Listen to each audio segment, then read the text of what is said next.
Marengo Asia hospitals Gurugram ने blood disorder और bone marrow transplant को लेकर किया लोगों को जागरूक। मैरिंगो एशिया हॉस्पिटल गुरुग्राम ने जागरूकता बढ़ाने और ब्लड संबंधी दिक्कतों और बीमारियों के इलाज में हाल ही में हुई प्रगति के बारे में कुछ मिथकों को तोड़ने के लिए गुरुग्राम में एक कार्यक्रम का आयोजन किया। इस अवसर पर मुख्य अतिथि के रूप में डॉक्टर वीरेंद्र यादव, मुख्य चिकित्सा अधिकारी सीएमओ गुरुग्राम, उनके साथ डॉक्टर राजीव सिंघल, प्रबंधक निर्देशक और group CMO doctor Meet Kumar, clinic निर्देशक हेमेटोलॉजी और bone marrow transplant, Marengo Asia hospitals Gurugram मौजूद रहे। Neeta Rajwar, facility director, Marengo Asia hospitals Gurugram सहित कई अन्य दिग्गज जैसे कि कई कॉलेजों के प्रोफेसर, RWS अध्यक्ष और कई अन्य लोग भी यहां उपस्थित रहे। मुश्किल से 10% आबादी ब्लड से संबंधित बीमारियों के लक्षणों और उपचार के तरीके के बारे में जानती है।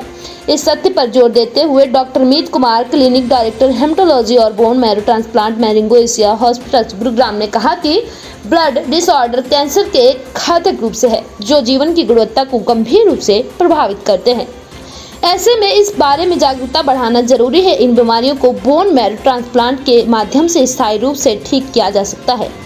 हाल ही की तकनीकी प्रगति के साथ ब्लड से जुड़ी समस्याओं जैसे कि यूकिड leukaemia, multiple myeloma, plastic anaemia, thalassemia major, sickle cell रोग और विभिन्न अन्य कैंसर का इलाज अब बोन मैरो ट्रांसप्लांट से सफलतापूर्वक किया जा सकता है।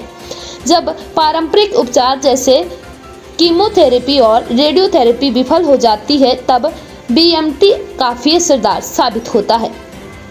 भारत में अब हर साल लगभग 2500 से 3000 बोन मैरो ट्रांसप्लांट किए जाते हैं, जबकि 5 साल पहले यह आंकड़ा केवल 500 था। हालांकि BMT की जितनी मांग है उससे ये काफी ज्यादा कम है। यह कभी मुख्य रूप से जागरूकता की कमी, अपर्याप्त बुनियादी ढांचे और कुशल चिकित्सकों की कमी के कारण है।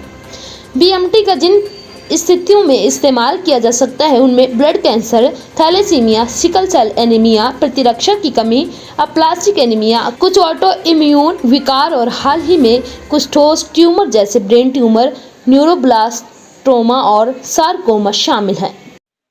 सबसे पहले तो मैं मैरिंगो एशिया हॉस्पिटल की तारीफ करना चाहूँगा। उन्होंने एक ऐसे टॉपिक को छुआ जो बहुत आने वाले दिनों में ना केवल बहुत इम्पोर्टेंट रहेगा। पहले ये चीज़ें अगर मैं बात करूँ बोन मैरो ट्रांसप्लांट के ऊपर जो डिस्कशन हुआ, एक वक्त ऐसा था जो सिर्फ शायद हेमेटोलॉजिकल डिसऑर्डर्स के लिए ही बात हो रखी थी। अगर इनिशियली तो अगर थैलेसीमिया पर ही मेन फोकस रहा, उसके बाद चीज़ें यहाँ तक बदली कि अब ल्यूकीमियाज और बाकी ब्लड कैंसर के अलावा इवन हीमोपोएटिक सेल्स या स्टेम सेल्स का वो जमाना आया है कि चीज़ें और कैंसर्स में भी इसका इफेक्ट देखने को मिलेगा।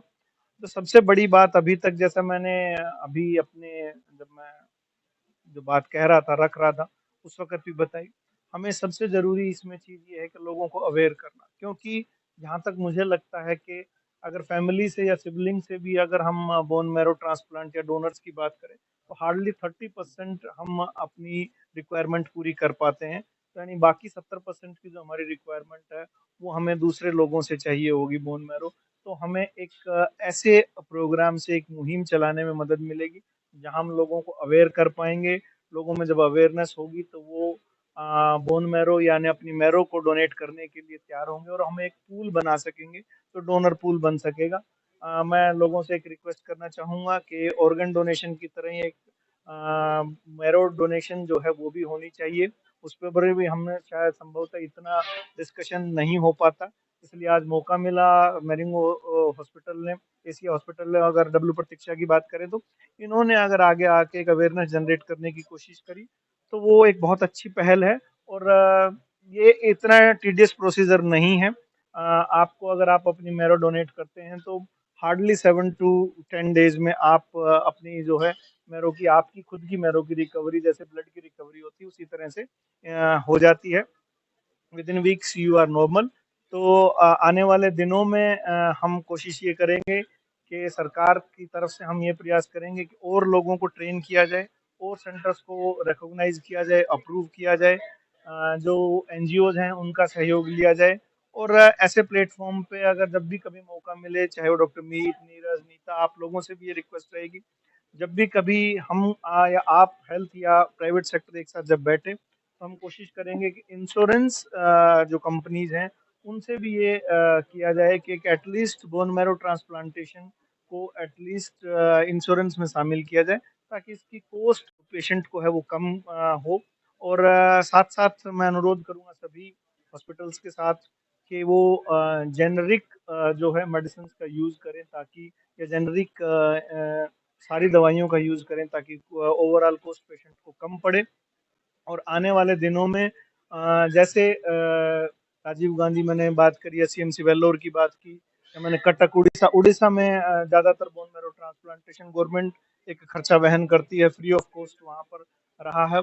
पर अगेन मैं वहां कहूंगा कि संभवतः वो थैलेसीमिया और सिकल सेल के लिए रहा है हमें, लेकिन हमें असंभवतः इस चीज पर जाना पड़ेगा।